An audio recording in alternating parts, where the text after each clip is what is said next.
Казача молоденький, тебе коник вороненький. Седлай коня, съезжай с двора, ты не мой, а я не твоя. Казак коника седлає, з конем речі розмовляє.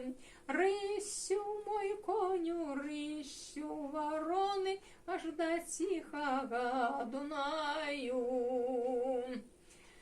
Каля тихого Дунаю встану и казак подумаю. Ти мне утопиться, ти с коня убиться, ти назад мне воротиться.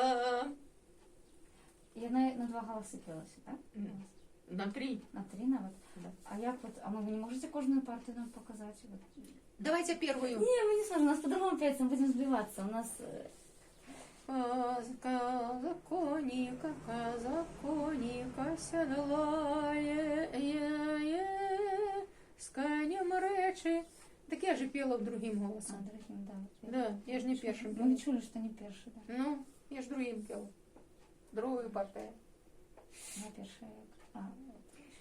А у полі озерушка, а там плавала суденышка.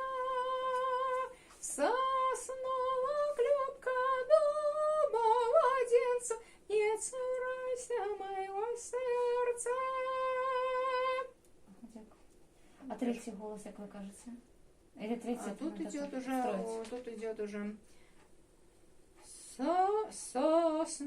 Соснула клепка дубова денца, не цурайся моего сердца. Мгм. Третий будет.